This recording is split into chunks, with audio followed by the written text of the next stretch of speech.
میرے پیارے بھائیوں اور بہنوں، کبھی کبھی ہمارے دشمن ایسے ہوتے ہیں جنہیں ہم نہیں جانتے اور اللہ ہی بہتر جانتا ہے۔ کبھی کبھی ہمیں غیر محفوظ محسوس ہوتا ہے اور اللہ تعالیٰ فرماتے ہیں کہ وہ ہمیں تھوڑی بے یقینی سے آزما سکتے ہیں، یا ایسے لوگوں کی دشمنی سے جو ہم جانتے ہوں یا نہ جانتے ہوں۔ کبھی کبھی ہمارے درمیان منافقین ہوتے ہیں جو ہمارے سامنے مسکراتے ہیں لیکن پیچھے ہمارے خلاف چال چلتے ہیں۔ اس بارے میں میرے لیے اللہ کی کیا رہنمائی ہے؟ مجھے کیا کرنا چاہیے؟ کیونکہ اگر میں ایسے لوگوں کے بارے میں پریشان ہونا شروع کر دوں گا تو شاید میں غمگین ہو جاؤں گا، میں افسردہ ہو جاؤں گا اور زندگی میں آگے نہیں بڑھ پاؤں گا۔ ہمیں زندگی کو جاری رکھنا ہے، ہر صبح ایک نئی مسکراہٹ کے ساتھ اٹھنا ہے اور اللہ کی رحمت پر بھروسہ رکھتے ہوئے آگے بڑھنا ہے۔ اللہ تعالیٰ نے سورہ النساء میں بڑی خوبصورتی سے یہ بات بیان کی ہے۔ اللہ فرماتا ہے، اللہ بہتر جانتا ہے کہ آپ کے دشمن کون ہیں اور اللہ آپ کے لیے کافی ہے اور اللہ آپ کے لیے مددگار ہے۔ آپ کے لیے اور میرے لیے اللہ سے بہتر کون ہو سکتا ہے؟ کون ہے جو ہمیں محفوظ رکھے اور ہماری مدد کرے؟ اللہ کے سوا کون ہے؟ لہٰذا میرے بھائیوں اور بہنوں، جب آپ کو بے یقینی کا سامنا ہو، جب آپ نہیں جانتے کہ کیا ہوگا، تو اسے اللہ کے حوالے کر دیں، اپنی دعائیں پڑھیں اور آگے بڑھتے رہیں۔ اللہ آپ کے دروازے کھولے گا، اللہ آپ کے دل میں سکون دے گا۔ آپ کو یہ بات جاننی چاہیے کہ اگر پوری دنیا آپ کو نقصان پہنچانے کے لیے اکٹھی ہو جائے تو وہ آپ کو کوئی نقصان نہیں پہنچا سکتی جب تک اللہ نے یہ آپ کے لیے مقدر نہ کر رکھا ہو۔ اس لیے اللہ کے سپرد کر دیں۔ یہ بات بہت اہم ہے کیونکہ جب ہم قرآن کی آیات پڑھتے ہیں تو ہمیں ایسی بہت سی آیات ملتی ہیں جن میں بتایا گیا ہے کہ رسول اللہ کے مخالفین جو نہ صرف ان کے ذاتی دشمن تھے بلکہ انہوں نے انہیں جھوٹا بھی کہا۔ وہ کہتے تھے کہ رسول اللہ وہ نہیں ہے جو دکھائی دیتے ہیں، حالانکہ وہ نبوت سے پہلے صادق اور امین یعنی سب سے سچے اور سب سے قابل اعتبار شخص کہے جاتے تھے۔ اگر لوگوں نے رسول اللہ اور ان کے ساتھیوں کے ساتھ ایسا کیا تو پھر ہم کون ہوتے ہیں؟ ہمیں اس بات پر افسوس نہیں کرنا چاہیے، کیونکہ اگر اللہ کے راستے پر چلنے والوں کے ساتھ ایسا ہو سکتا ہے تو ہمیں بھی اس کا سامنا کرنا پڑے گا۔ جب لوگ آپ کے بارے میں کچھ برا کہیں تو ان باتوں کو اپنے دل پر نہ لیں۔ یاد رکھیں کہ اللہ کے محبوب بندوں کے ساتھ بھی ایسا کیا گیا، تو اگر وہ ہمارے ساتھ ایسا کر رہے ہیں تو اس کا مطلب ہے کہ اللہ ہمیں پسند کرتا ہے۔ ایسے وقت میں مسکرائیں اور ثابت قدم رہیں، کیونکہ اللہ کا وعدہ ہے کہ وہ اپنے راستے پر چلنے والوں کی حفاظت کرتا ہے۔ اللہ فرماتا ہے، کہہ دو میرا محافظ وہ ہے جس نے کتاب نازل کی، اللہ ہی نیکوکاروں اور ان کی حفاظت کرتا ہے جو اللہ کی رضا کے طلبگار ہوتے ہیں۔ اللہ میرے لیے کافی ہے، مجھے کسی چیز کی فکر کرنے کی ضرورت نہیں۔ وہی عرش عظیم کا مالک ہے۔ اللہ پر مکمل اعتماد رکھیں اور اپنے معاملات اللہ کے سپرد کر دیں۔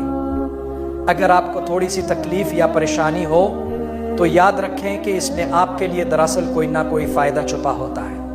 جب رسول اللہ کے پاس لوگ آئے اور کہا کہ دشمن نے بڑا لشکر تیار کر لیا ہے تو آپ نے فکرمند ہونے کے بجائے اللہ پر بھروسہ کیا اور فرمایا اللہ ہمارے لیے کافی ہے اور وہ بہترین کارساز ہے۔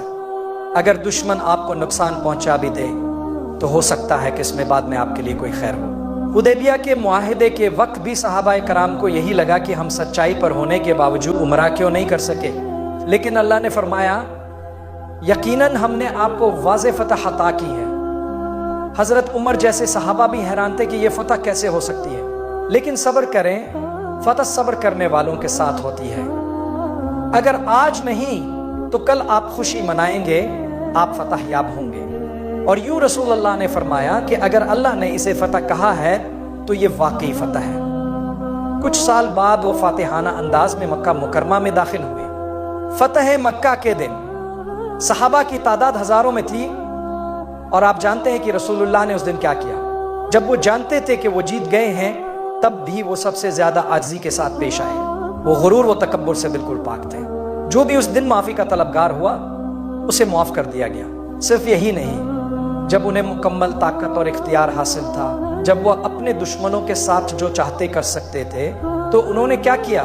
انہوں نے ایک سوال کیا، اور یہ سوال مجھے بہت پسند ہے کیونکہ اس سے ہمیں بہت کچھ سیکھنے کو ملتا ہے۔ جب آپ طاقتور ہوں، جب آپ کے پاس دولت ہو، جب آپ کے پاس اختیار ہو، جب آپ کسی منصب پر ہوں تو آپ کیا کریں گے؟ رسول اللہ ان سب سے بلند تھے، یہ سب دنیاوی القابات ہیں، لیکن آپ سب سے افضل نبی، سب سے بہترین انسان تھے۔ رسول اللہ نے اہل قریش سے پوچھا تمہیں کیا لگتا ہے کہ میں آج تمہارے ساتھ کیا کروں گا؟ وہ جانتے تھے کہ انہوں نے کیا ظلم کیے ہیں، قتل کیا ہے، لوٹا ہے، ستایا ہے، لیکن سب خاموش کھڑے تھے۔ وہ امید کر رہے تھے کہ اچھا سلوک کیا جائے گا۔ رسول اللہ نے فرمایا جاؤ تم سب آزاد ہو، آج تم سے کوئی بدلہ نہیں لیا جائے گا۔ حضرت موسیٰ اور بنی اسرائیل کو فرعون کے ظلم و ستم کا سامنا رہا۔ برسوں کی اذیت کے بعد حضرت موسیٰ اور ہارون نے دعا کی، یا اللہ یہ فرعون دن بدن زیادہ فساد پھیلا رہا ہے، آپ نے اسے دنیا کی خوبصورتی، دولت اور اختیار دیا ہے اور وہ اسے لوگوں کو گمراہ کرنے کے لیے استعمال کر رہا ہے، یا اللہ اس کا مال ختم کر دیں، اس کا دل سخت کر دیں۔ اللہ نے جواب دیا میں نے تمہاری دعا قبول کر لی ہے، لیکن تمہیں ثابت قدم رہنا ہوگا یہاں تک کہ تم اپنی دعا کو حقیقت بنتے ہوئے دیکھو۔ اللہ ہمیشہ سنتا ہے، ہماری دعائیں قبول ہو جاتی ہیں، لیکن کبھی وقت لگتا ہے۔ فتح تبھی نصیب ہوگی جب ہم صبر و استقامت کے ساتھ صحیح راستے پر چلتے رہیں گے۔ اللہ ہمیں کامیابی عطا کرے گا بشرطے ہم اس کے حکم پر چلیں اور اس کی راہ میں ثابت قدم رہیں۔ میں اپنی بات کو ایک خوبصورت آیت کے ساتھ ختم کرنا چاہتا ہوں جو ہم نے آج شام پڑھی۔ ہم نے دشمنی، نفرت اور حسد کے بارے میں بات کی، اور یہ سب کچھ رسول اللہ اور ان کے صحابہ کے ساتھ پیش آنے والے واقعات میں سمویا ہوا ہے۔ حضرت موسیٰ کے واقعات بھی ہمارے سامنے ہیں۔ بعض اوقات ہم کسی کو پسند نہیں کرتے، کیوں؟ جو بھی وجہ ہو، ہم انسان ہیں، کبھی کبھی ہمیں کسی کے ساتھ آرام دہ محسوس نہیں ہوتا یا ہم ان سے دور رہنا چاہتے ہیں۔ یہ انسانی فطرت ہے کہ ہمیں بعض لوگوں کے ساتھ مسئلہ ہو سکتا ہے، لیکن جب آپ کسی کو ناپسند کرتے ہیں تو اس ناپسندیدگی میں میانہ روی اختیار کریں۔ شاید کل وہی شخص آپ کا دوست بن جائے، شاید کل وہی آپ کے قریب ہو جائے۔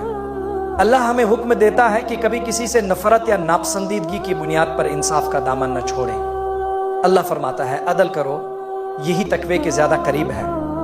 جب آپ کا اللہ سے تعلق ہوتا ہے تو اگر آپ کسی کو ناپسند بھی کرتے ہیں تب بھی آپ ان کے بارے میں جھوٹ نہ بولیں، ان کے خلاف کہانیاں نہ بنائیں اور انہیں بے وجہ نقصان پہنچانے کی کوشش نہ کریں۔ اگر آپ ظلم کریں گے تو غلط آپ ہوں گے، پھر اللہ کی مدد کیسے آئے گی؟